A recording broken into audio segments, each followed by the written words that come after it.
آدم علیہ السلام سے چلا، لیکن عرب کی سرزمین پر یہ دین ابراہیمی کے نام سے آیا۔ سب سے پہلے سیدنا ابراہیم خلیل اللہ علیہ الصلاۃ والتسلیم، اس وقت اللہ تبارک و تعالیٰ نے آپ کو مبعوث فرمایا جب دنیا میں کفر و شرک اور گمراہی و ضلالت پھیل چکی تھی، لوگوں میں کثرت سے اپنی عبادت کروانے کا رواج ہو چکا تھا۔ جیسے کہ نمرود کا زمانہ تھا، وہ طاقت و قوت کے بل بوتے اپنی عبادت کرنے پر لوگوں کو مجبور کرتا۔ اس دور میں سیدنا ابراہیم علیہ السلام تشریف لائے عراق بابل کے شہر میں، عراق کا ایک شہر بابل میں، اور وہاں سے آپ نے نور ہدایت کو منور کیا، ایک خدائے واحد کی عبادت کی طرف لوگوں کو بلایا۔ آپ کی آبادی دشمن ہوئی، خاندان دشمن ہوا، بادشاہ دشمن ہوا، بدلے میں آپ کو آگ میں جھونک دیا گیا۔ آپ وہاں سے نکل کر مصر چلے گئے۔ مصر کی سرزمین کو آپ نے اپنا جائے قیام بنایا، وہیں پر رہنے لگے۔ آپ کی شادی حضرت سارہ سے ہوئی، اولاد نہیں تھی برسوں تک۔ پھر حضرت ابراہیم علیہ الصلاۃ والتسلیم کی مخالفت میں بہت سارے لوگ تھے، حکمران تھے، بادشاہ تھے۔ ایک وقت ایسا آیا کہ مصر کا ایک بادشاہ جو آپ کی مخالفت میں بہت زیادہ آگے تھا، لیکن اللہ تعالیٰ نے اس کے سینے کو نور ہدایت سے روشن کیا، پھر وہ آپ کی عزت و تکریم کیا۔ پھر اس بادشاہ نے اپنی بیٹی ہاجرہ کو ابراہیم علیہ السلام کے ساتھ بیاہ کر دیا۔ شروع سے میں تاریخ میں چل رہا ہوں، سب کو ذہن حاضر رکھنا ضروری ہے کہ حضرت ابراہیم علیہ السلام کو حضرت ہاجرہ دوسرے نکاح میں آئیں، یہ بادشاہ کی بیٹی تھیں، اور ہوا یہ کہ دو بیویاں ایک گھر میں رہیں، معاملات الگ ہو جاتے ہیں۔ تو جب معاملات بدلنے لگ گئے تو حضرت ہاجرہ کے گھر میں ایک بیٹا پیدا ہوا جو حضرت اسماعیل علیہ السلام ہے۔ تو حضرت ابراہیم علیہ السلام کو حکم الہی ہوا کہ اس ماں اور بیٹے کو الگ رکھا جائے اور پہلی بیوی کو الگ رکھا جائے۔ تو ابراہیم علیہ السلام حضرت سارہ کو مصر میں ہی چھوڑ دیے اور حضرت ہاجرہ اور حضرت اسماعیل علیہ السلام کو لے کر عرب کی سرزمین میں داخل ہوئے۔ یہاں سے عرب کی تاریخ شروع ہوتی ہے۔ عرب کی سرزمین کو آباد کرنے والے پہلے انسان ابراہیم علیہ السلام ہیں۔ عرب میں بھی ساری زمین کا انتخاب نہیں، عرب کا جو مرکزی علاقہ تھا وہ مکہ مکرمہ تھا۔ مکہ مکرمہ اور خانہ کعبہ جو آج جہاں پر ہے وہ دنیا کے مرکز میں واقع ہے، سینٹر میں واقع ہے۔ ابراہیم علیہ السلام وہاں تشریف لائے۔ اس وقت کوئی آبادی نہیں تھی، کسی کا گھر نہیں تھا، کوئی مکان نہیں۔ خانہ کعبہ پرانی شکل میں جو فرشتوں کا بنایا ہوا، آدم علیہ السلام کا بنایا ہوا، نوح علیہ السلام کا بنایا ہوا مٹی کی شکل میں موجود تھا۔ ابراہیم علیہ السلام وہاں پر اپنی بیوی اور اپنے بیٹے کو ایک چھوٹا سا گھر بنا کر دے دیتے ہیں، بغیر چھت کا مکان تھا۔ پھر اس کے بعد وہ وہاں سے چلے گئے، پھر دوبارہ آتے رہے جاتے رہے۔ اسماعیل علیہ السلام کی عمر جب سن بلوغت کو پہنچی تو ابراہیم علیہ السلام کو حکم ہوا کہ اس خانہ کعبہ کی تعمیر کی جائے۔ تو ابراہیم علیہ السلام نے اپنے بیٹے حضرت اسماعیل علیہ السلام کے ساتھ مل کر کے خانہ کعبہ کی تعمیر کی۔ آپ کو بانی کعبہ بھی کہا جاتا ہے۔ دو ہی باپ اور بیٹے نے مل کر پورے خانہ کعبہ کی تعمیر کی، اس کی دیواریں اونچی کی، جس کا ذکر قرآن پاک میں بھی موجود ہے۔ اس ایک پتھر پر کھڑے ہو کر کے آپ تعمیر کرتے تھے، جس کو آج مقام ابراہیم کہا جاتا ہے۔ پتھر جیسے جیسے دیواریں بلند ہو جاتا، جب آپ کے اترنے کا وقت ہوتا پتھر نیچے ہو جاتا۔ جب تعمیر مکمل ہو گئی خانہ کعبہ کی تو پھر ابراہیم علیہ السلام نے دعا کی کہ اللہ اس آبادی کو ہری بھری کر دے، شاد و آباد کر دے، اور یہاں رہنے والوں کو ہر قسم کے پھل اور میوہ جات سے تو ان کو رزق عطا فرما۔ آپ کی دعا قبول ہوئی۔ جو بے آباد علاقہ تھا، اب سنیں تاریخ کہاں سے شروع ہو رہی ہے۔ بے آباد علاقہ، کوئی آبادی نہیں تھی۔ ایک قبیلہ آیا جو تجارت کے لیے کہیں کا سفر کر رہا تھا، چونکہ وہاں پر زمزم کا کنواں بھی تھا، تاریخ میں آپ کو پتہ ہے حضرت اسماعیل علیہ السلام کی ایڑیوں سے زمزم کا کنواں نکلا، اور وہ پانی کا سوتا چشمہ ایسا تھا کہ کنٹینیو جاری، بلکہ آج تک جاری ہے۔ تو ایک قبیلہ وہاں سے سفر کر رہا تھا جس کو قبیلہ بنو جرہم کہا جاتا ہے، وہ وہاں کی خوبصورتی کو دیکھ کر، وہاں کے پانی کی فراوانی کو دیکھ کر وہیں پڑاؤ ڈال لیے اور وہیں رہ گئے، بس گئے۔ یہ پہلا قبیلہ ہے جو مکہ میں آباد ہوا، قبیلہ بنو جرہم۔ پھر حضرت اسماعیل علیہ السلام نے اسی قبیلے کی ایک لڑکی سے شادی بھی فرمائی، اور حضرت اسماعیل علیہ السلام کے گھر میں 12 بیٹے پیدا ہوئے۔ آپ کی اولاد اب بڑھتی گئی، عرب سرزمین میں سب سے پہلی یہ نسل ہے، عرب کو آباد کرنے والی پہلی نسل اسماعیل علیہ السلام کی ہے۔ قبیلہ بنو جرہم کے ساتھ آپ آباد ہوئے مکہ مکرمہ میں۔ اب ان کی نسل اتنی بڑھتی گئی کہ اسماعیل علیہ السلام کے بیٹے تھے نابت، ان کے ہاتھ میں خانہ کعبہ کی تولیت آئی، خانہ کعبہ کی حفاظت اور اس کی ذمہ داریوں کا یہ سارا انتظام آپ کا تھا۔ چند دنوں کے بعد پھر ایسا ہوا کہ قبیلہ بنو جرہم کے لوگوں نے، جو حضرت اسماعیل علیہ السلام کے سسرال تھے، خانہ کعبہ کی تولیت پر انہوں نے قبضہ کر لیا۔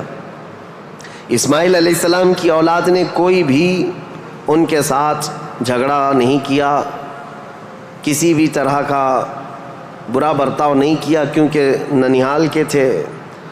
تو کئی سالوں تک قبیلہ بنو جرہم کا خانہ کعبہ پر قبضہ باقی رہا، لیکن انہوں نے بدعنوانیاں شروع کر دیں۔ خانہ کعبہ کے پاس لوگ جو دور دور سے آتے تھے دنیا میں، حاجی، اس وقت بھی ہر سال حج ہوا کرتا تھا، ان کے ساتھ برا سلوک کرنا، ان سے چڑھاوے لینا، ان سے زیادہ مانگ کرنا، یہ سب چیزیں ہونے لگی۔ تو پھر حضرت اسماعیل علیہ السلام کی اولاد نے دوبارہ خانہ کعبہ کی تولیت اپنے ذمے لے لی۔ تولیت کہتے ہیں ذمہ داری، جس سے متولی کہا جاتا ہے، جیسے مسجد کا متولی ہوتا ہے، تولیت اسی کو کہتے ہیں، خانہ کعبہ کی خدمت کی ذمہ داریاں۔ اب یہ زمانہ چلتا رہا، میں آپ کو پہلے یہ خاندانی معاملات بتا رہا ہوں، اس کے بعد پھر یہاں کے سیاسی حالات بھی بتاؤں، اور پھر مذہبی حالات بھی آپ کو بتاؤں، تاکہ اسلام کی تاریخ کو سمجھنے کے لیے اس کا بیک گراؤنڈ بھی سمجھنا بہت ضروری ہے، پس منظر کیا تھا یہ معلوم ہونا ضروری ہے۔ اب اسماعیل علیہ السلام کی اولاد میں عدنان ایک شخص پیدا ہوئے جو آل اسماعیل میں بہت ہی معزز انسان تھے۔ اکثر صحابہ کرام کا اور خود رسول اللہ صلی اللہ علیہ وسلم کا نسب حضرت عدنان تک پہنچتا ہے، وہ ہمارے آقا صلی اللہ تعالیٰ علیہ وسلم کے جد امجد بھی ہیں۔ عدنان نے مکہ مکرمہ کی ذمہ داریاں سنبھالی، اور اس کے بعد اب آبادی اتنی بڑھ گئی کہ ان لوگوں کو تجارت کے لیے اور اپنے معیشت کے لیے، اپنے معاش کے لیے دور دور جانا پڑا، مکہ چھوڑ کر کے باہر جانا پڑا، آبادی بڑھتی چلی گئی مکہ مکرمہ کی۔ اور اس کے بعد زمانے کے صبح شام گردش لیل و نہار جس کو کہتے ہیں، آتے گئے ایسے کہ آل اسماعیل علیہ السلام کی اولاد کا قبضہ یا ان کی خدمت کا معاملہ خانہ کعبہ پر ڈھیلا پڑتا چلا گیا۔ پھر کوئی دوسرا قبیلہ آیا، بنو خزاعہ، انہوں نے خانہ کعبہ کی تولیت اپنے حصے میں لے لی۔ اب جو اصل تاریخ شروع ہوتی ہے وہ میں بتانا آ رہا ہوں۔ تو برسوں برس اسی طرح سے گزرتے گئے، اور پھر ایک شخص پیدا ہوئے جن کا نام فہر تھا۔ یہ اسماعیل علیہ السلام کے اولاد میں فہر نام ہے۔ فہر کا ایک لقب تھا قریش، اور یہیں سے قریش خاندان کی ابتدا ہوتی ہے۔ قریش ان کا لقب تھا اور اصل نام تھا فہر بن غالب۔ تو حضرت فہر جو رسول اللہ صلی اللہ علیہ وسلم کے پردادا ہوتے ہیں، یہ پیدا ہوئے اور ان کی اولاد ہوئی، اور اس کے بعد اب قریش خاندان کی ابتدا ہوئی۔ لیکن جگہ جگہ یہ لوگ منتشر ہو گئے، کچھ مکہ میں رہے، کچھ باہر رہے، لیکن خانہ کعبہ کی تولیت کی اور وہاں کا سارا قبضہ جو ہے بنو خزاعہ قبیلے کے ہاتھ میں تھا۔ پھر زمانہ بدلتا ہوا یہاں تک پہنچا کہ اسماعیل علیہ السلام کی اولاد میں یعنی قریش خاندان میں ایک شخص پیدا ہوئے جن کا نام قصی تھا. یہ تاریخ کے بہت اہم آدمی ہیں, بہت اہم ترین شخصیت ہے قصی. ساری سیاست عرب کی وہیں جا کر ختم ہوتی ہے. قصی ایک کلاب کے بیٹے تھے, لیکن ایسا ہوا کہ باپ کا انتقال جلدی ہو گیا. قصی جو ہے بنو عزرہ قبیلے میں ہی پرورش پائے اپنے ننیال میں. جوان ہوئے تو آپ کو بتایا گیا کہ تمہارا خاندان تو اسماعیل علیہ السلام کا خاندان ہے اور خانہ کعبہ کے وہ ذمہ دار رہے ہیں, متولی رہے ہیں. تو وہ اپنے ننیال کو چھوڑ کر کے جب مکہ آئے تو قصی یہ جوان تھے, بھرے جوان تھے. آتے ساتھ ان کے اندر وہ ہنر تھا, پیشانی میں وہ چمک تھی کہ جو دیکھتا دیکھتا رہ جاتا. ظاہر سی بات ہے وہ چمک کسی اور کی نہیں تھی, وہ نور مصطفیٰ کی تھی. قصی نے آتے ساتھ ہی لوگوں کو اپنی طرف مائل کر لیا. لوگ جوق در جوق قصی کے گرویدہ ہو گئے. پھر قصی نے سارے قریش کو جو ادھر ادھر منتشر تھے سب کو مکہ میں جمع کر دیا اور بنو خزاعہ قبیلے کے ہاتھ میں جو خانہ کعبہ کی تولیت تھی اس کو حاصل کر لیا. اب دوبارہ حاصل کرنے کے بعد اب تک مکہ مکرمہ میں یا خانہ کعبہ کی خدمت اور حرم میں جو معاملات چلتے تھے وہ یوں ہی چلتے تھے. جو ذمہ دار ہے اس نے جو دیکھ لیا وہ کر لیا. لیکن قصی نے باضابطہ ڈپارٹمنٹ بنائے, شعبے بنائے, حکومت کا اسٹیبلشمنٹ جس کا طرح ہوتا ہے پورا انہوں نے بنایا. انہوں نے ذمہ داریاں بانٹیں, سقایا, رفادہ, سدانہ, یہ سب نام رکھے گئے ہیں. یعنی انہوں نے شعبے ایسے بانٹ دیے, ڈپارٹمنٹ تبدیل کر دیے گئے کہ یعنی کئی قبیلوں کو جمع کیا مکہ میں اور کہا جب کبھی کہیں جانے کی ذمہ داری ہوگی, جھنڈا اٹھانے کی ذمہ داری, وہ ایک بہت اہم ذمہ داری ہوتی تھی, وہ ایک قبیلے کو سونپ دیا. اور ہر سال جو حاجی آتے ہیں مینا میں ان کو پانی پلانا اور کھانا کھلانا, اس کو سقایا کہا جاتا تھا, وہ ایک قبیلے کی ذمہ داری دے دی گئی. سقایا یہ ڈپارٹمنٹ پوری منسٹری ہو گئی. اور اس کے بعد رفادہ یہ ایک ذمہ داری ہے, جو حاجی آیا کرتے ان کو پیسوں کی ضرورت ہوتی, کہیں دور دراز سے سفر سے آئے ہوتے ان کی مالی مدد کی ضرورت ہوتی, وہ ایک خاندان کے ہاتھ میں دے دیا گیا. یہ رفادہ ایک منسٹری کا نام ہے, وہ اس منسٹری کے ذمہ دار ایک قبیلے کو بنایا. پھر اس کے بعد سدانہ خانہ کعبہ کی حفاظت, اس کے غلاف کو تبدیل کرنا, اس کی چابی کی ذمہ داری, اس کو کھولنا بند کرنا, اس کی صفائی کرنا, وہ بھی ایک قبیلے کے ذمے میں دے دیا. وہ باضابطہ ایک منسٹری بنائی گئی, ایک وزارت تھی. اور اس کے علاوہ تقریباً انہوں نے 26 منسٹریاں بنائی تھیں, شعبے بنائے تھے. کون؟ حضرت قصی. یہ دنیا میں سب سے پہلے اس طرح شعبے جات کو تقسیم کر کے, جیسے ایک جمہوری نظام ہوتا ہے, ایک ڈیموکریسی نظام ہوتا ہے, اس طرح سے آپ نے بنایا. اور حضرت قصی کی یہ مہارت تھی کہ پورے عرب میں آپ کا بلکہ ہر جگہ آپ کا چرچا ہونے لگا. اور حضرت قصی نے اس چیز کو اتنے اونچے لیول تک لے جا کر وہاں مکہ مکرمہ کو پوری دنیا میں متعارف کیا کہ لوگ یہاں کی خدمتیں دیکھنے کے لیے آیا کرتے تھے. ہر قبیلے کو الگ ذمہ داریاں تھیں. یہ تاریخ ہے. اس کے بعد قصی جلدی ہی انتقال کر گئے, حالانکہ ان کو زیادہ وقت نہیں ملا, ان کا زیادہ وقت نہیں تھا. ان کی شادی ہوئی, شادی ہونے کے بعد ان کے گھر جو بیٹے پیدا ہوئے ہیں وہ 2 بیٹے تھے, ایک عبد الدار اور ایک عبد مناف. قصی نے اپنی ساری ذمہ داریاں, اپنی جانشینی عبد مناف کو دے دیا. عبد مناف یہ بہت ہی پاکیزہ اخلاق کے انسان تھے اور لوگوں میں بہت ہی معزز تھے, مکرم تھے. عبد مناف کے ذمے میں جو کام آئے تھے وہ جس طرح ان کے باپ قصی نے بانٹے تھے. اس کے بعد عبد مناف کے بیٹے پیدا ہوئے جو عرب قبیلوں میں نہیں, قریش خاندان میں سب سے افضل انسان سمجھے جاتے تھے, وہ حضرت ہاشم ہیں. ہاشم, ان کا لقب ہاشم اس لیے تھا کہ یہ اتنے فیاض تھے, اتنے سخی تھے کہ اپنا مال کا اکثر حصہ پورا حاجیوں کو کھلانے میں تقسیم کرتے تھے. ایک بار عرب میں قحط پڑ گیا تھا, لوگ بھوکے تھے اور لوگوں کے پاس مال و دولت کی کمی بہت زیادہ آ گئی. تو حضرت ہاشم نے سال بھر روٹیوں کے ٹکڑے کر کے ان کو شوربے میں ڈبو کر لوگوں کو پیٹ بھر کر کھلاتے تھے, اس لیے آپ کا لقب ہاشم ہوا. ہاشم اس ذمہ داری کو اس طرح سے سنبھالتے ہیں کہ خانہ کعبہ کی تولیت وغیرہ عبدالدار کے پاس تھی. سقایا رفادہ جس کو میں ابھی نام دے کر کے جو منسٹریاں بتایا کہ یہ الگ الگ قبیلوں کے ذمے تھی، تو عبدالدار جو ایک ان کے پردادا کے ہی خاندان میں لوگ تھے، انہوں نے بدعنوانیاں شروع کی تھیں، ٹیکس لگایا، حاجیوں سے پیسہ لیا. یہ تمام چیزیں ہونے کی وجہ سے حضرت ہاشم نے وہ ذمہ داریاں بھی اپنے ہاتھ میں لے لیں. اب قریش خاندان میں حضرت ہاشم کے پاس جو ذمہ داریاں تھیں وہ یہ تھیں کہ آپ رفادہ یعنی حاجیوں کو مالی مدد دینے کے بھی آپ ہی ذمہ دار تھے، سقایا مینا میں حاجیوں کو پانی پلانے کے ذمہ دار بھی آپ ہی تھے، اور سدانہ خانہ کعبہ کی چابی اور کلید بردار جو کہتے ہیں وہ بھی ذمہ داریاں آپ نے لے لی تھی. اتنا ہی نہیں، ندوہ ایک وہاں کی ایسی بیٹھک کا نام ہے جو عدالت بھی ہے، پارلیمنٹ بھی ہے، مشورے کی جگہ ہے، جہاں سب کے فیصلے کیے جاتے تھے، وہ بھی حضرت ہاشم کے ذمے میں تھی. حضرت ہاشم ان کا بھی معاملہ ایسا ہوا کہ انہوں نے شادی فرمائی اور ان کے ہاں ایک ہی بیٹا پیدا ہوا جن کا نام شیبہ تھا. حضرت ہاشم کے گھر ایک بیٹا پیدا ہوا شیبہ، اور اس کے بعد حضرت ہاشم کا انتقال ہو گیا. شیبہ بچپن میں ہی اپنے باپ سے محروم ہوئے، اور ان کے چچا تھے مطلب جن کا نام تھا، ہاشم کے بھائی، سگے بھائی تھے.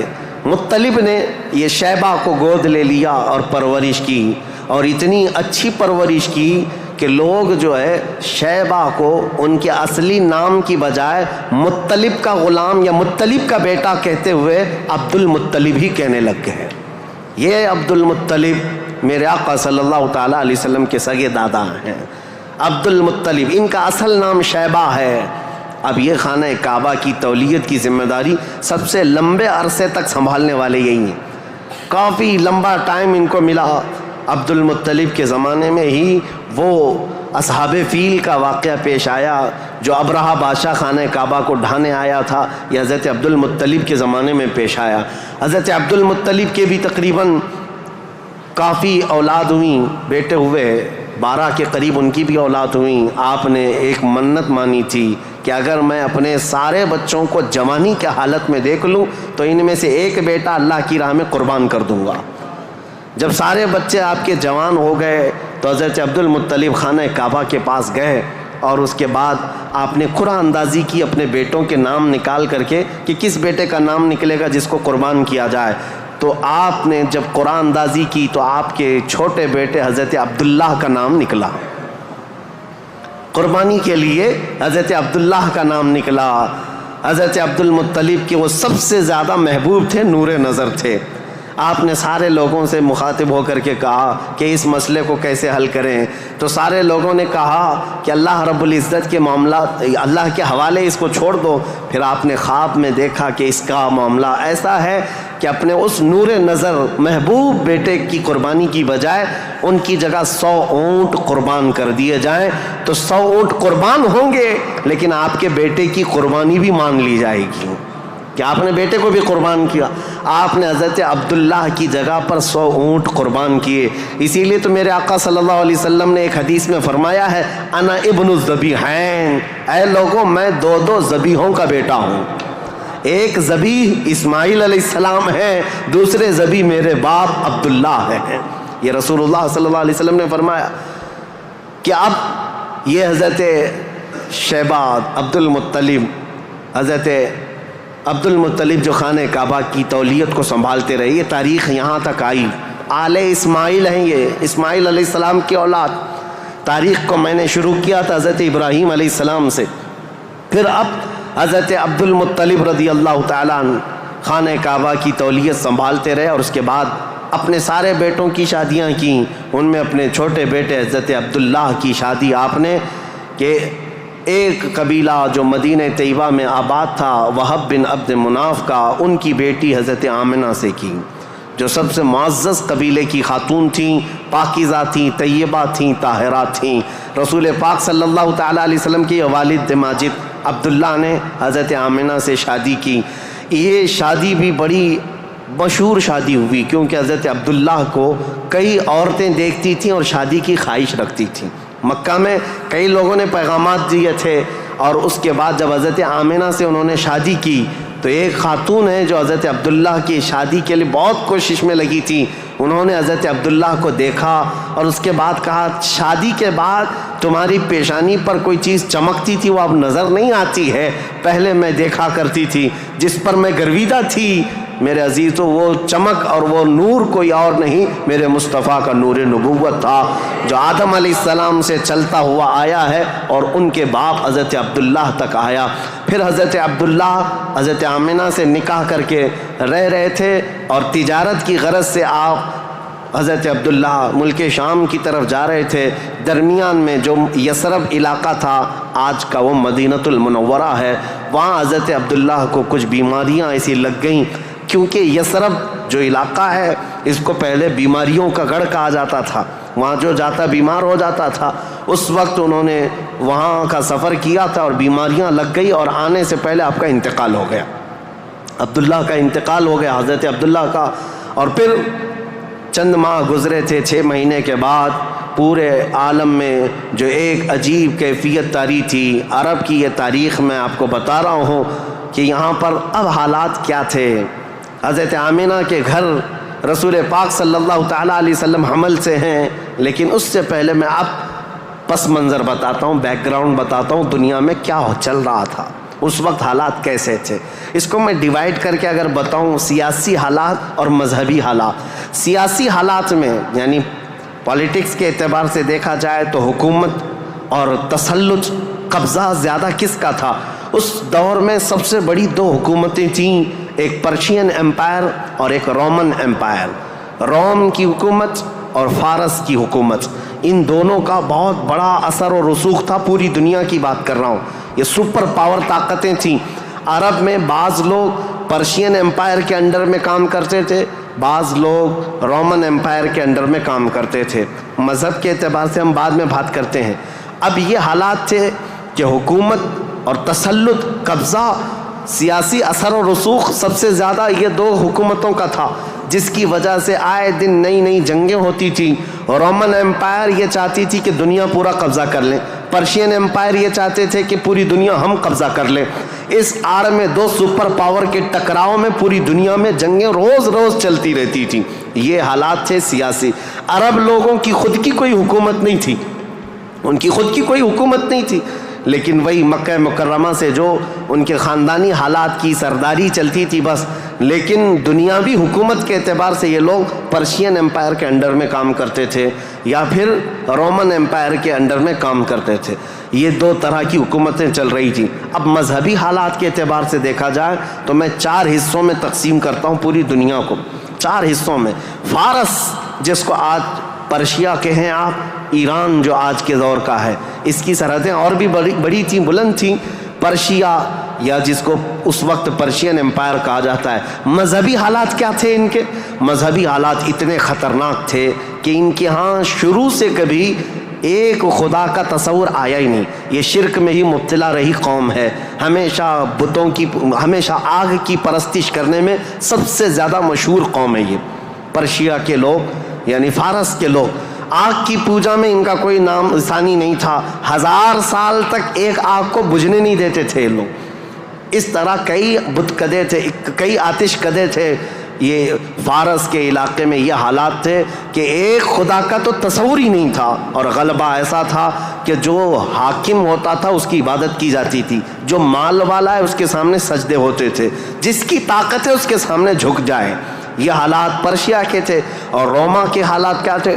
جو رومن امپائر ہے، روم، یہاں پر عیسائی زیادہ طور پر آباد، اس زمانے میں بھی تھے، پہلے سے بھی، کیونکہ عیسیٰ علیہ السلام کے بعد ان کے حواریوں کے ذریعے سے جو دین پھیلا وہ روما میں زیادہ تھا، جو آج کا اٹلی ہے، یونان ہے اور جورجیا وغیرہ کے علاقے، آج یہ سب رومن امپائر کے انڈر میں تھے اور یہاں عیسائی زیادہ تھے۔ لیکن ایسے عیسائی کہ اصل عیسائی دین کو انہوں نے مسخ کر دیا تھا، ختم کر دیا تھا، جو دین الہی تھا، اللہ کا دین تھا، عیسیٰ علیہ السلام جو لائے تھے، اس کو انہوں نے اتنا خلط ملط کر دیا تھا کہ عیسیٰ علیہ السلام کے جگہ جگہ مجسمے، اسٹیچو بنائے ہوئے تھے۔ مریم علیہ السلام سیدہ مریم رضی اللہ تعالیٰ عنہا کو انہوں نے ساتھ میں پوجنا شروع کر دیا. تثلیث کا عقیدہ، ٹرائنیٹی جس کو یہ کہتے ہیں، 3 خداؤں کا تصور ان کے گھر میں رواج پا گیا تھا. پورے روما میں یہی تھا. ایک خدا کی عبادت یہاں بھی ختم تھی. 2 بڑی طاقتوں کے انڈر میں شرک اور بت پرستی اور کفر بہت سر چڑھ کر بول رہا تھا. یہاں اللہ کو پہچاننے والے اور اللہ کی عبادت کرنے والے تقریباً ناپید ہو چکے تھے. عیسیٰ علیہ السلام کی جو آپ کا عروج ہوا آسمانوں پر، آپ کو اللہ تعالیٰ نے آسمانوں پر جو اٹھایا، وہ زمانہ بیت کر کے بھی 570 سال گزر رہے تھے. ان 570 سالوں میں کوئی نبی نہیں آیا. عیسیٰ علیہ السلام کے بعد سے لے کر 570 سال کا زمانہ، اس کو زمانہ فترت کہا جاتا ہے. زمانہ فترت 2 نبیوں کے بیچ کے زمانے کو کہتے ہیں. اس بیچ میں کوئی نبی نہیں آیا، جس کی وجہ سے حالات اتنے گمبھیر تھے. پرشیا کے حالات میں نے بتایا، جگہ جگہ آگ کی پوجا، آگ کو ہی طاقتور مانا جاتا. اور روما میں تھا، عیسائی تو تھے لیکن ایسے کہ ٹرائنیٹی کا عقیدہ، مریم بھی خدا ہیں، عیسیٰ بھی خدا ہیں اور وہ بھی خدا ہے. 3 خداؤں کی عبادت. اور اس کے علاوہ راہبوں کا، پادریوں کا حال تو یہ تھا، اللہ کی پناہ، وہاں کے جو عبادت خانے تھے، جو چرچ تھے، جو کلیسا تھے، وہ عبادت کے نہیں تھے، وہ عیاشیوں کے اڈے تھے. کوئی عورت جاتی تو ان کے ہاتھ میں بچ کے باہر نہیں آتی، اس کے ساتھ وہ منہ کالا کر لیتے. یہ جو بڑے بڑے راہب تھے ان کا حال یہ تھا. اور وہ سیاست میں بھی اس طرح ملوث تھے کہ جب تک کنیسہ میں یعنی چرچ میں کوئی شخص مال نہ لا کر کے دے، اس کے لیے بددعائیں کرتے تھے، اس کی تباہی کا انتظام کرتے، بلکہ فوج کی سرکشی کے ساتھ ایسے لوگوں کو مار کر ختم بھی کر دیتے تھے. اور اس کو کہتے تھے کہ یہ جس کو جس طرح آج ہم یہاں پر دیکھ رہے ہیں دھرم دروہی ہے، دین چھوڑا ہوا آدمی ہے. یہ عیسائیوں کا تسلط ایسا تھا، ان کا قبضہ ایسا تھا، پادریوں کا عیاشی کے اڈے بنا دیے گئے تھے. جتنے وہ عبادت خانے تھے وہ عیاشیوں کے اڈے بنے ہوئے تھے. اور ان کے ہاں یہ سب چیزیں عام. جو اخلاق دینے آئے تھے، جو اچھا مزاج دینے آئے تھے، وہی ان کے علماء، ان کے راہب پورے ایسے تسلط کے ساتھ گندگیاں پھیلا چکے تھے. یہ روما کے حالات تھے، پرشیا کے حالات وہ تھے. اب دنیا میں تیسرا ایک بڑا طبقہ جو اپنا اثر رکھتا تھا، اپنا رسوخ رکھتا تھا، وہ ہندوستان کا تھا. ہندوستان جس کو ہم اکھنڈ بھارت کہیں، یہ ہندوستان، اس کی سیمائیں، اس کی سرحدیں اتنی نہیں تھی جو آج کشمیر سے کنیا کماری تک یا گجرات سے لے کر کے بنگال کی کھاڑیوں تک ہے، بلکہ اس کی سیمائیں ایران کی سرحدوں تک پہنچتی تھی. افغان، پاکستان، بنگلہ دیش، نیپال جو آج ایک الگ الگ ریاستوں میں، الگ الگ ملکوں میں تبدیل ہیں، یہ سب ہندوستان کے علاقے ہوا کرتے تھے. ہند اس وقت کے حالات کیا تھے ہندوستان کے؟ میں اس وقت کی بات کر رہا ہوں. عیسیٰ علیہ السلام کے عروج آسمانی کے 570 سال کے بعد ہندوستان کے حالات بڑے دیگرگوں تھے، کیونکہ یہاں پر بھی شروع سے بت پرستی بہت زیادہ تھی. بلکہ تاریخ نگاروں نے لکھا ہے اس وقت ہندوستان کی آبادی اگر 1 کروڑ تھی تو یہاں کے خدا جو بنائے گئے تھے وہ 2 کروڑ تھے. یعنی انسانوں کی آبادی سے بڑھ کر کے خدا تراشے گئے تھے. ہر قبیلے کا نہیں، ہر خاندان کا نہیں، بلکہ ہر انسان کا 2 خدا، 3 خدا، 4 خدا، جس کی جیسی حیثیت ویسے خدا بنائے ہوئے تھے. اور یہاں پر اخلاقی حالات اگر دیکھے جائیں تو وہ بھی اس طرح کہ جیسے کل بھی میں نے بتایا تھا، کاسٹزم میں یہ لوگ ایسے ملوث تھے کہ برہمن الگ، شودر الگ، دلت الگ، چھتریہ الگ، یہ سب چیزوں کو کاسٹ میں بدل کر کے ایسے کہ کسی دلت کو ایک مقدس کتاب چھونے کی بھی اجازت نہیں ہوتی، برہمن سے مصافہ کرنے کی بھی اجازت نہیں ہوتی. اگر کسی دلت نے برہمن کی لڑکی کو چھو بھی لیا تو اس کا ہاتھ کاٹ دیا جاتا، اور اگر گیتا کے شلوک سن لیتا تو اس کے کان میں کھولتا ہوا تیل ڈال دیا جاتا تھا. یہ سب حالات یہاں کے تھے. یعنی اخلاقی پستی، اخلاقی گراوٹ یہاں پر بھی تھی. روما کے حالات بھی اچھے نہیں تھے، پرشیا کے حالات بھی اچھے نہیں تھے، ہندوستان کے حالات بھی. اور عورتوں کے لیے تو یہ اس قدر سخت تھے، اللہ اکبر. یہاں کسی عورت کا شوہر مر جاتا تو عورتیں ساتھ میں اپنے شوہر کی چتا کے ساتھ آگ لگا لیتی، جس کو ستی کہا جاتا تھا. ستی ایک رسم ہے، تاریخ میں آج بھی موجود ہے. بیوہ عورت کو جینے کا حق نہیں تھا. بیوہ عورت اپنے شوہر کی آگ کے ساتھ خود بھی جل جاتی تھی، وہ چاہے جوان ہو چاہے 2 مہینے کی دلہن کیوں نہ ہو، اسے جلا دیا جاتا۔ چند سالوں کے بعد پھر جلانے کا رواج ختم ہوا، پھر بیوہ عورت کو جنگلوں میں بھیج دیا جاتا کہ وہ وہاں رہے، وہیں آباد رہے، اس کا گھر میں آنا اب شگن۔ آج تک یہ بری روایت موجود ہے، جاہلوں کے آج بھی پائی جاتی ہے، غیر مسلموں کے ہاں کہ اگر کوئی بیوہ عورت اچھے تقریبات میں شامل نہیں ہو سکتی، اچھے فنکشنز میں نہیں آ سکتی، کھانے پکانے کے وقت نہ آ جائے، یہ اب شگن ہو جائے۔ عورت اگر حیض اور نفاس کے عالم میں ہو تو اس وقت تو اس کے ساتھ جانوروں سے بدتر سلوک ہوتا، اس کا گلاس الگ، اس کا برتن الگ، اس کا کھان پان الگ، بلکہ جانوروں کا جس طرح سے الگ رکھا جاتا تھا عورت کا بھی الگ رکھا جاتا تھا، عورت کو پستی کی طرف دھکیل دیا گیا تھا۔ یہ تاریخ یہاں کی تھی، ہند کی۔ 3 بڑے طبقے دنیا کے میں بتا رہا ہوں، ایک روما میں، ایک پرشیا میں، ایک ہندوستان میں۔ اخلاقی پستی اس قدر تھی، کفر و شرک غالب تھا، اور اس کے علاوہ اب چوتھی ایک قوم بچتی ہے۔ ان سب کے بیچ میں اگر کوئی تھوڑی بہت شدھ بدھ رکھتی تھی، کوئی تھوڑا بہت اچھا مزاج رکھتے تھے تو اس زمانے میں عزت تھی، تو وہ بنی اسرائیل کی تھی جو یہودی تھے، بنی اسرائیل۔ لیکن ان کے حالات ایسے تھے کہ غرور و گھمنڈ ان کو اتنا تھا کہ وہ یہ کہتے تھے کہ پوری روئے زمین پر سب سے افضل لوگ ہم ہیں، اللہ کے محبوب ہم ہیں، اللہ کے بیٹے ہم ہیں، ہم کو اللہ کبھی عذاب نہیں دے گا، کبھی اللہ ہم کو آگ نہیں دکھائے گا۔ یہ سب اتنا غرور تھا اپنے افضل ہونے کا کہ کوئی نبی آتے تو ان نبیوں کا قتل بھی کر دیتے۔ ان بنی اسرائیل نے، یہودیوں نے 10,000 کے قریب نبیوں کا قتل کیا ہے، 10,000 کے قریب نبیوں کا قتل کیا یہ بنی اسرائیل۔ اور اللہ کی لعنت ان پر ایسی، اللہ کا غضب ان پر ایسا، غیر المغضوب علیہم ولا الضالین پڑھتے ہیں آپ، اور قرآن پاک میں اللہ تعالیٰ نے فرمایا ہے کہ اللہ وباء بغضب من اللہ، وہ اللہ کے غضب کے ساتھ لوٹی ہوئی قوم ہے۔ یہودی جو تھے بنی اسرائیل، اس دور میں ان کا حال یہ تھا کہ تھوڑے بہت یہ بت پرستی تو نہیں کرتے تھے، دوسرے خداؤں کی طرف جھکتے تو نہیں تھے، لیکن سود خوری ان کی فطرت میں داخل تھی۔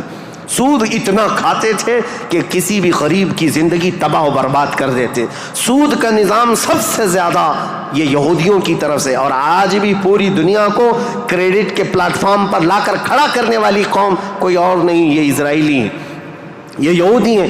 پوری دنیا کو کریڈٹ بانٹ کر کے، ان کو قرضہ دے کر کے، ادھار دے کر کے اس پر نفع لینا، اس پر انٹرسٹ کمانا، یہ یہودی فطرت میں داخل تھا۔ اور یہ سود کی لعنت ان کے ساتھ آج سے نہیں پہلے سے ہے، اس کو حلال سمجھ کر کے کھاتے ہیں، اس کو ترہ امتیاز سمجھتے ہیں، اور یہ سمجھتے ہیں یہ ہماری عقل مندی ہے، ہماری دانائی ہے کہ ہم پوری دنیا کا مال اپنی طرف کھینچ لیتے ہیں، اس کو وہ اپنی عقل مندی سمجھتے ہیں، جبکہ اللہ کا غضب ہے ان کے ساتھ۔ یہ چوتھی قوم تھی جو برائیوں میں ملوث تھی، سود خوری میں ملوث تھی، نبیوں کا قتل، بلکہ کتابوں کو یوں پھینک دیتے، اگر ان کے مزاج کے مطابق کوئی مسئلہ نہیں ملتا تو پھینک دیتے اور کہتے یہ کتاب اللہ کی ہے نہیں۔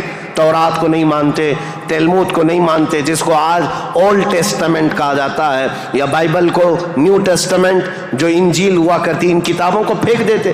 ان کے مزاج کے مطابق اگر آیتیں ملتی تو ٹھیک ہے، نہیں تو پھینک دیتے۔ یہ چوتھی قوم تھی۔ اب دنیا کی یہ حالات تھے، دنیا میں یہ حالات، جہاں جہاں دیکھیں عورتوں کا استحصال یا پھر زنا، شراب نوشی، یہ سب عروج پر تھے۔ روما میں، پرشیا میں، ہندوستان میں، اور بنی اسرائیل یہودیوں کے درمیان اب جو 5ویں قوم الگ بنتی ہے وہ عرب کی سرزمین پر تھی، عرب لوگ تھے، عرب جو آل اسماعیل ہیں، اسماعیل علیہ السلام کی اولاد، یہ آئے تھے اللہ تعالیٰ کے منتخب زمین پر، لیکن کثرت سے ان کے ہاں بھی برائیاں گھر کر گئی تھیں۔ یہ ایسے ہو گئے تھے کہ ان کے ہاں بتوں کی تراشنے کی عادت بڑھ گئی، انہوں نے اپنے ہاتھوں سے خدا بنا لیے تھے۔ خانہ کعبہ جو مرکز تھا وحدانیت کا، اس خانہ کعبہ کے اندر بھی انہوں نے بت رکھ دیے تھے، اور خانہ کعبہ کی چھت پر ایک بت ہوا کرتا تھا جس کا نام حبل تھا، ایک بت تھا جس کا نام عزا تھا، اس کی پوجا کرنا تو حج کے ارکان میں شامل کر دیا تھا، حج کے ارکان میں تھا عزا کی پوجا کرنا۔ یہ حبل وہاں پر تھا، لات ایک بت کا نام تھا، عزا تھا، منات تھا، یہ سب بتوں کے نام ہیں جو انہوں نے کوئی صفا مروا پر رکھ دیے تھے، کچھ کو خانہ کعبہ کی چھت پر رکھا تھا، کچھ کو دروازے کے اندر رکھا تھا. طواف کرتے تھے ان بتوں کے سامنے آ کر کے، ننگے طواف کرتے تھے، بغیر کپڑے کے خانہ کعبہ کا طواف کرتے، ایک ہاتھ آگے اور ایک ہاتھ پیچھے رکھ کر کے، مرد ہو کہ عورتیں ہو، اس طرح سے وہ خانہ کعبہ کا طواف کرتے. یہ برائیاں ان کے ہاں بہت اخلاقی پستی میں گرتے چلے آئے. اور اس کے بعد یہ بت پرستی اتنے عروج پر ہو گئی کہ یہ اپنے خداؤں کے چڑھاوے اتنے چڑھاتے تھے. دور دراز سے لوگ آتے تھے تو سال میں ایک مرتبہ ان خداؤں کے نام پر انسانوں کی بلی بھی چڑھتی تھی. کوئی جوان منتخب کر لیا جاتا اور وہ خوشی سے تیار ہوتا، اپنی گردن اس کی رکھ دی جاتی، مینا کی وادی میں اس کو ذبح کر دیا جاتا، کاٹ کر کے اس کا خون بتوں کو لگا دیا جاتا، اور یہ کہتے کہ ہم مقرب ہو رہے ہیں، ہم مکرم ہو رہے ہیں، ہم عزت والے ہو رہے ہیں. یہ تمام چیزیں تھیں. اور اس کے علاوہ ان کے ہاں شراب بہت زیادہ عام تھی. چوری کرنے والے کچھ قبیلے خاص تھے عرب میں، اور ان کا پیشہ ہی تھا راستے پر رکنا اور جاتے آتے قافلوں کو ڈاکہ زنی کرنا اور مال لوٹنا. اور اس کے علاوہ عورتوں کے لیے ان کے ہاں بھی اچھے حالات نہیں تھے. عورتوں کو تو مشین سمجھتے تھے. شادی کا کوئی ایک سسٹم نہیں تھا. کوئی مرد چاہے تو 100 رکھ لے، کوئی 50 رکھ لے، کوئی 60 رکھ لے. نہ شادی کا کوئی سسٹم ہے، جتنی عورتیں چاہے وہ رکھ سکتا تھا. اور پھر اس کے علاوہ عورتوں کے ساتھ سارا سلوک تو تھا ہی، لیکن وہ ایسے بدبخت تھے کہ بیٹی کے پیدا ہونے پر ناک بھون سکیڑتے تھے. بلکہ کئی ایسے عرب قبیلے تھے جو بیٹی کے پیدا ہوتے ہی اس کی گردن مروڑ کر کے اس کو زندہ دفن کر دیتے تھے. یہ عرب کی سرزمین پر پائے جانے والی چیزیں. شراب کو 60 سال 70 سال پرانی شراب جمع کر کے پینے کو فخر محسوس کرتے. اور جوا ایسے کھیلتے حرم کی سرزمین پر جوا کھیلتے. اور بازی میں کیا کیا لگاتے. بازی میں صرف پیسہ نہیں لگاتے، اپنی عورتیں بھی بازی میں ہار دیتے تھے. کوئی جوے میں کسی کی عورت جیت لیتا، کسی کی بیٹی جیت لیتا، کوئی کسی کی بہن جیت کر کے آتا. یہ قمار بازی، یہ جوا بازی اس قدر عام تھی. میں نے دنیا کے یہ سطحی حالات مختصر انداز میں آپ کے سامنے رکھے. سیاسی حالات میں اثر و رسوخ 2 طاقتوں کا تھا، پرشین امپائر اور رومن امپائر. مذہبی حالات میں الگ الگ تھے. ہندوستان کے حالات کیا تھے، اور پرشیا کے، روما کے، اسرائیل اس وقت تھا نہیں، اگرچہ بیت المقدس ان کے ہاتھ میں نہیں تھا، لیکن یہ جگہ جگہ بکھرے ہوئے لوگ تھے یہودی. ان کے حالات بھی اچھے نہیں تھے. عربوں کے حالات بھی اچھے نہیں تھے. یہ اس قدر کفر و شرک کے مینارے بلند تھے. اللہ کہنے والی قوم پوری دنیا میں ڈھونڈنے پر بھی کہیں نہیں تھی. ایک خدا کی عبادت کرنے والی مجموعی طور پر کوئی قوم آباد نہیں تھی. ایک قائد کے اندر، ایک امام کے پیچھے چلنے والی قوم کہیں نہیں تھی. ہر ایک نے اپنے خدا بنائے. کچھ لیڈروں کی پوجا، کچھ حکمرانوں کی عبادت. کچھ جگہ پر ایسے حالات ہندوستان میں تھے کہ اپنے ہی آلہ تناسل کی پوجا کرتے. عورتوں کی شرمگاہوں کی پوجا، مردوں کی شرمگاہوں کی پوجا جو آج تک چلی آ رہی ہے. یہ اس قدر گرے ہوئے حالات تھے کہ چوہے سے لے کر بلی تک، بلی سے لے کر سانپ بچھو تک کوئی خدا ہونے سے بچ نہیں سکا ان کے ہاتھوں میں. سب خدا بنا لیے. ان کثیر گمراہیوں کے حالات میں بتاؤ میرے عزیزو، مشیت ایزدی کو جلال آ ہی گیا. رب ذوالجلال کے رحمت میں جوش تلاطم آ ہی گیا. جب حالات اس قدر دیگرگو خراب تھے تو پھر رب ذوالجلال نے اس زمانے فطرت کو ختم کرتے ہوئے عیسیٰ علیہ السلام سے جو زمانہ چل رہا تھا 570 سال گزر گئے، اللہ نے کوئی نبی نہیں بھیجا. حالات جب اس قدر خراب ہو گئے، رب ذوالجلال کی مشیت کو، اس کی رحمت کو جوش آیا. پھر مولا نے مکہ مکرمہ کی سرزمین کو منتخب کیا، اور پھر اللہ نے اس سرزمین کو منتخب کرتے ہوئے عظیم خاندان قریش کو منتخب کیا. قریش کے خاندان میں سے اللہ نے بنو ہاشم کو منتخب کیا. بنو ہاشم سے عبد المطلب اور عبداللہ کے گھر کو منتخب کیا. عبداللہ کے گھر سے بی بی آمنہ کے بطن کو منتخب کیا. اور پھر رب ذوالجلال نے تاریخ کی ان کالے اندھیروں کو ہمیشہ کو ختم کرنے کے لیے بی بی آمنہ کے بطن سے 12 ربیع الاول کو نور نبوت کو ظہور فرمایا.